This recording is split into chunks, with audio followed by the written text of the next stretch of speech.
first step before anybody else in the world believes it is you have to believe it. There's no reason to have a plan B because it distracts from plan A. If you can see it here, and you have the courage enough to speak it, it will happen. You see what I'm saying? You want to be in a dominating point, okay? So what we got to do is we got to get you thinking. We got to get you thinking like the dominators think. How do they act? How does Warren Buffett act? What does Warren Buffett do with his time all the time? Those are the people I study today. I don't study the people that I went to school with, the teachers I went to school with. I don't even study my own family members, okay? I'm looking for people that are way up here that I can say, hey, what are they doing? Because they're doing it right. So I look to surround myself with people that can dominate, people that are certain, okay? People that know what they're doing, people that are in control. You know, if you don't surround yourself with other dreamers, here's what I know. If 9 of your friends are broke, you're going to be the 10th one. That's it. If 7 of your friends smoke, you're going to be number 8. If you stay with that circle of friends, you've got to surround yourself with like-minded people. See, stop telling your big dreams to small-minded people. If you don't go home tonight tossing and turning, truly making a decision where you're tired and jacked up at the same time, then I'm not talking to you. Weird things happen to people when you make a decision. My mom wanted me to be a truck driver because that would mean I would make $24,000 a year if I went to Truck Masters, and that would be twice what my father made. And she thought that would happen, but something inside of me said, I don't want to drive a truck. There's something else that matters more to me, and I decided I was not going to go for money instead of passion. And the reward's been pretty amazingly better than being a truck driver. It's not bad being a truck driver, it's just not what I was after. And I look back, and one of the things that helped me was my original teacher, Jim Rohn, who's a personal development speaker I went to hear when I was 17. He said something the first time I heard him, and he said, you know, it's really simple. If you want life to change, you got to change. If you want life to be better, you've got to get better. It's the only way it happens. And luck will show up for people and it'll leave them. But if you're constantly improving who you are and what you give, game over.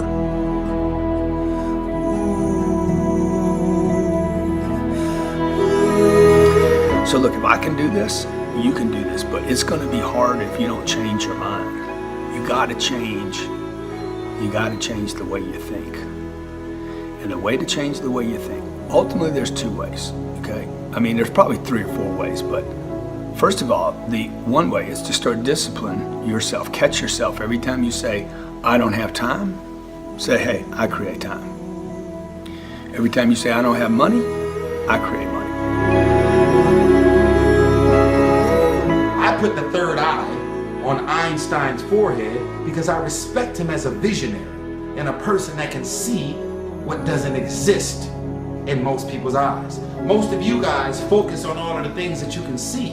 A visionary specializes.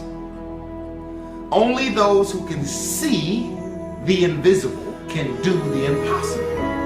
Only those that can see the invisible. How do you see something that doesn't exist? You have to be a visionary. You have to be a person that can say, yo, I just seen something. I'm talking about people that really want to figure out how to move themselves forward. And you know, I find that so many of us think that our dreams are unreachable or unrealistic, and it's just so sad. I mean, people think that their dreams disappear. And if that's what you think, congratulations, you're officially stuck. And the truth is that our dreams are always there, and they don't ever give up on us, we give up on them. But here's the secret. If you just force yourself, and I mean force, because I know damn well none of you want to do anything about this, but if you just force yourself to take a couple small steps, there's always a surprise. Everything I've ever done started with a fear. That fear of having a dream, and that fear of, oh, I can't dream that, you know, I'll never be able to do that. Right. You know, it was important to know that, yes, you can have that dream, but you have to know, honestly, what it's going to take for you to achieve that dream. And then I came up with the quote, and it goes for everybody, all genders, all races. You know, don't be afraid to close your eyes and dream, but then you have to open your eyes and see the reality of what it's going to take for you to achieve that dream. And a lot of people, they kind of see, whether it's musicians or athletes or entertainers or even just successful people, but they don't understand the thing that it takes for them to get to the point that they've gotten. And you know, that's why it's a very important quote to me, and I think it, you know, it has inspired people, and it inspires me every day. See, this is what people do. They set a target. You remember when you were a kid and you set targets that were big, giant? Had nothing to do with reason? They were giant, right? And then you had some difficulty getting to it, and somebody said what? Dude, your goals are unrealistic. You need to drop your goals down. And add 40 years and end up with nothing. Certainly not congruent with your potential. How many believe you have more potential than you're going for right now? Dude, it's way up here. It's beyond what you're going for. So you want to set it here. I want to set my targets up here. I never lower a target. Never, ever. That's my target. I'll fail on my target. My whole lifetime I might fail on that target, but I won't let it go. Success is something entirely subjective. Success is not about having lots of money, living in a big mansion, having an indigo suit. Absolutely not. That's part of it, but it's not the whole of it. You see, success is when you attribute value to things that matter to you. If you don't love what you do, it's going to be hard to continue. Do you know why so many people don't like their jobs? It's because there's no heart in it. They're just doing it to get the money at the end. You got to enjoy the process and then trust the process. And that's how to get a small vision off the ground, the come up. I was very, very lucky to find it, you know, when I was 7 or 8 years old, and you know, and fortunately, my children have found their passion. One son loves farming like nothing else. One son loves music like everything else, and all three of them love philanthropy and what they get to do. You're lucky in life when you find it, and you can't guarantee you're going to find it in your first job out. But I always tell college students that come out, I say, take the job that you would take if you were independently wealthy. You know, you're going to do well at it. Passion often is linked with purpose. What I love to do is often what I should do.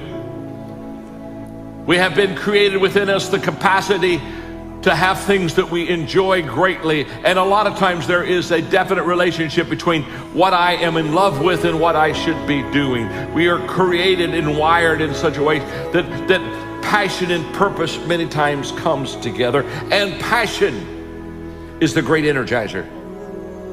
Once you have passion, you have energy.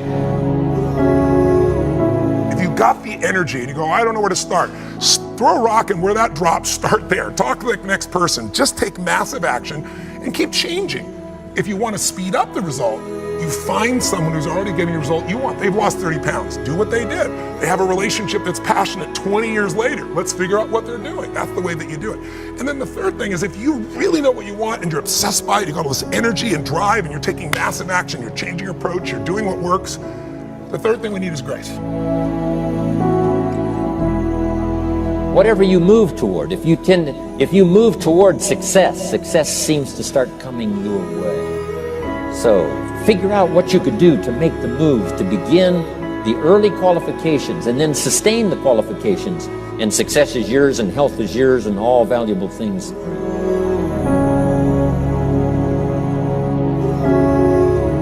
So the point is you don't have to wait in line. You don't have to do it the way everybody else has done it. You can do it your way. You can break the rules. You just can't get in the way of somebody else getting what they want.